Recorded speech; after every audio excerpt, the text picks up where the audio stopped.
ఈ రోజుల్లో విమానాలు ఎగరడం సాధారణంగా చూస్తున్నాం. కానీ ఒకప్పుడు మనిషి ఎగరడం అసాధ్యం అనుకున్నారు. ఇప్పుడు మనం ఎంత దూరాన్ని అయినా కొన్ని గంటల్లో చేరుకుంటున్నాం. అంటే అది రైట్ బ్రదర్స్ వల్లే. కేవలం ఇద్దరు సాధారణ సైకిల్ మెకానిక్స్ విమానాన్ని కనిపెట్టి ప్రపంచ చరిత్రనే మార్చివేశారు. అసలు ఎవరు ఈ రైట్ బ్రదర్స్? ఇంత గొప్ప ఆవిష్కరణ చేయాలని ఆలోచన ఎలా కలిగింది? ఇంత కష్టపడి విమానాన్ని కనిపెట్టినప్పటికీ వీరు ఒక సంఘటనను చూసి బాధపడ్డారు. ఏంటా సంఘటన? ఇలా రైట్ బ్రదర్స్ గురించి అన్ని విషయాలు తెలుసుకుందాం. రైట్ బ్రదర్స్ ఇద్దరు అన్నదమ్ములు. వీరిలో పెద్దవాడు విల్బర్ రైట్, చిన్నవాడు Orville right. Wilber right April 16, 1867లో జన్మించాడు. ఆర్విల్ రైట్ ఆగస్టు 19, 1871లో జన్మించాడు. వీరిద్దరూ డేటన్ నగరంలో జన్మించారు. వీరి తండ్రి మిల్టన్ రైట్. ఈయన ఒక బిషప్. చిన్నప్పటి నుండి వీళ్ళకు మిషన్స్ అంటే చాలా ఇష్టం. ఒకరోజు వారి తండ్రి ఒక చిన్న హెలికాప్టర్ బొమ్మను తీసుకువచ్చాడు. ఆ చిన్న బొమ్మ ఎగరటం చూసి వారికి ఆలోచన కలిగింది. అది వారి జీవితాన్నే మార్చివేసింది. చిన్న బొమ్మ ఎగురుతున్నప్పుడు మనిషి కూడా నిజంగానే ఎగరగలడా అనే ప్రశ్న వాళ్ళ మనసులో మొదలైంది. కొన్ని సంవత్సరాల తర్వాత 1890లో వారు ఒక సైకిల్ షాప్ను ప్రారంభించారు. దాని పేరు రైట్ సైకిల్ కంపెనీ అని పెట్టారు.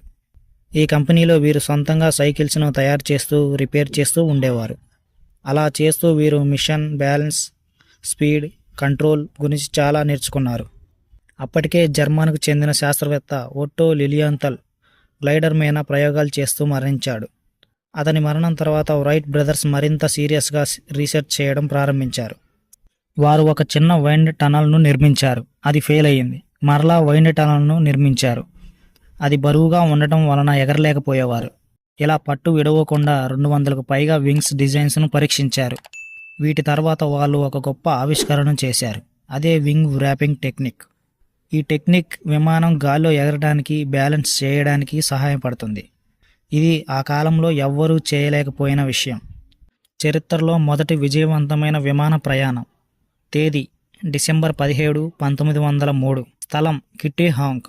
వారు నిర్మించిన విమానం పేరు రైట్ ఫ్లయర్ అని పెట్టారు. ఆ రోజు ఆర్విల్ రైట్ 12 సెకండ్ల పాటు 120 అడుగుల దూరం ఎగిరాడు. ఇది ప్రపంచ చరిత్రలో మొట్టమొదటి శక్తితో నడిచే నియంత్రిత విమాన ప్రయాణం. తర్వాత విల్బర్ రైట్ 59 సెకండ్లు ఎగిరి 852 అడుగులు ప్రయాణించాడు. వారు దీంతో సంతోషించారు.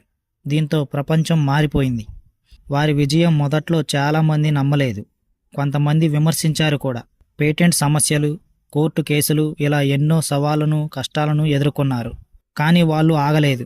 ఎన్ని సమస్యలు వచ్చినా ఎదుర్కొని ధైర్యంగా నిలబడ్డారు. ఈరోజు మనం ఎక్కడికైనా గంటల్లోనే చేరుకోగలుగుతున్నాం అంటే అది రైట్ బ్రదర్స్ వల్లే. యుద్ధాలు, వ్యాపారం, టూరిజం, స్పేస్ రీసెర్చ్, ఇలా అన్నిటినీ మార్చివేసింది ఈ విమాన ప్రయాణం. ఇంత గొప్ప ఆవిష్కరణ చేసినా యుద్ధంలో ఎన్నో ప్రాణాలను ఈ విమానాలు బలి తీసుకున్నాయని బాధపడ్డారు. మొదటి ప్రపంచ యుద్ధంలో వీరు చేసిన విమానాలు బాగా ఉపయోగించారు. విమానంలో నుంచి కాల్చడం, బాంబులను వేయడం ద్వారా భారీ నష్టాలు జరిగాయి. మేము చేసింది ఇలా యుద్ధానికి కాదు, ప్రపంచానికి ఉపయోగపడే పనులకు వాడాలని ఆర్విల్ రైట్ ఎంతో బాధతో వెల్లడించారు. విల్బర్ రైట్ 1912 మే 30న 45 సంవత్సరాల వయసులో మరణించాడు.